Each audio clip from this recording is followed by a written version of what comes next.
Hey there, do you know what poster conservation is? Well, today we're going to find out. We're actually in front of a home here in St. Paul, and we're going to go actually take an old poster from the 40s and get it backed on linen. So let's go take a look at it, how we do it right now with Alan. Webster's defines a conservator as a person responsible for the repair and preservation of works of art, buildings, or other things of cultural or environmental interest. I've been fascinated with the repair of vintage posters for some time now. I've been watching videos on YouTube of companies on the East Coast and the West Coast that can repair posters, and after a long search, I finally met an individual here in the Twin Cities that I could ship posters to, where they would be repaired in order to realize a greater value for them as well as to preserve them properly. The poster we're going to repair is a 1940 movie called The Showdown. This is actually Hopalong Cassidy's second movie, and the reason we chose this is that it's going to become a gift. The 70-year-old poster had water damage, slight tears, and it had a couple of pieces missing and overall needed to be backed on linen to be preserved for long-term enjoyment. When we met up with Alan, he was already going through a few extra pieces of mylar he had in stock. When the poster is placed in the water bath to begin to clean it, you're going to eventually need to remove that poster from the water, so if you place the poster on the mylar sheet, you can pick up the mylar and the poster at the same time and not risk ripping this wet poster. After placing the mylar in the tub, we begin to fill the tub with warm water and we add some ammonia to the warm water mixture. Now, don't ask me how much ammonia we add. Alan says he puts in some and then he laughs. Perhaps it's a secret of the trade, but he wouldn't tell me exactly how much. My guess is about a half a cup. Alan says the ammonia is very good at cleaning the paper. Putting a paper poster in a hot water ammonia bath scared me significantly, but at this point I trusted Alan. Now Alan says the tap water in his studio has a pH of about 8, so it has very low alkaline and it neutralizes the acids in the paper. Alan placed the poster face down on the mylar sheet in the tub. He then proceeded to press the air bubbles out of the poster and started to work the water around the paper. The poster will sit in the ammonia hot water mixture for about a half an hour, depending upon how dirty the poster is.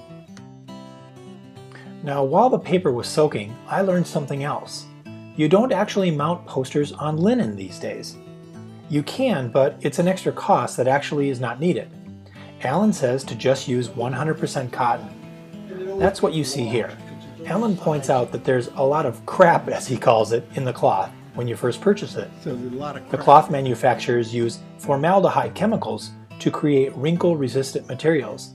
That and the other junk is removed when you wash the cloth in ammonia and warm water, no soap. So you see here the cloth has been washed, laid out, and flattened on a large piece of plexiglass. And it always gets washed because there's always sizing in the cloth. So there's a lot of crap in it. Moving back to the poster, we can already see the water-soluble tapes that were on the back of the poster starting to come off on their own. Yeah. At least here, let me take this one off. And that's more the water acting on it, not the not the ammonia. Water-soluble adhesive, and the ammonia helps. Oh, okay. Yeah, it does help. Before I arrived, Alan took a mixture of wheat starch and water and mixed it in a unique device called a heat mixer. This gelatinous-looking bulk is going to be mixed in an everyday household mixer and will be used as our paste. Just take the large chunks of paste, put it in some water, and mix in your blender until the consistency of pancake batter.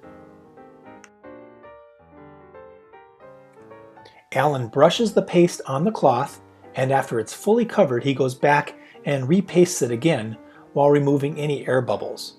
If he sees any tiny hairs or materials, he can remove them with an even smaller brush. Going back to check on the poster, you can see that the colors are certainly popping. The water bath has also removed some of the lighter water stains, and heavier water stains have lightened significantly.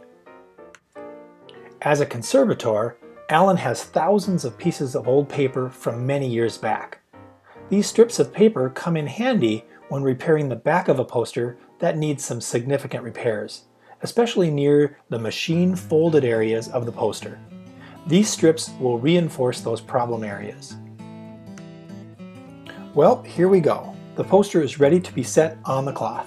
And it's really just that simple. Just set it on it. And here's a tip. The Mylar still has some water drops on it. When we lift the Mylar, we don't want that water to be deposited back onto the poster.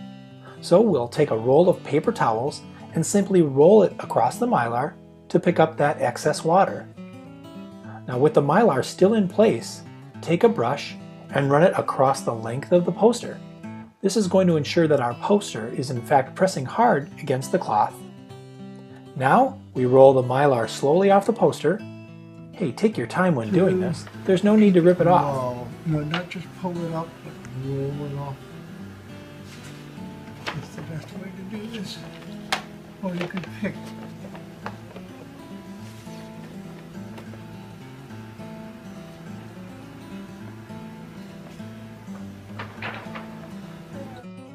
We found on our poster that we had a significant hole at the top. Lucky for us, we didn't need to search his archive of old paper because the actual missing piece had stayed attached to the poster. With a small knife, we lifted that paper artifact up and dropped it into place, a picture-perfect fit. And then we wait. Some people actually think that you take the wheat paste and put it over the top of the poster, but that's not true. In a couple of days we'll come back, we'll be able to remove the mounted poster from the plexiglass, roll it up, and we'll be on our way to deliver our beautiful 1940 poster to its new owner. Now, minus having all of the products to get this done properly, the large poster bath area, the Mylar, the heat mixers, the brushes, barring all that, this looks fairly simple, but Alan gave us one tip. If you're going to try this your first time, don't try it on your most expensive poster. Get the hang of it a few times on less expensive posters. That makes sense, right? Now, I recommend using any poster from a movie that Kevin Costner made. Wink, wink. In my next episode, you can watch me get into the doghouse by mixing wheat paste in our new Hamilton Beach home blender.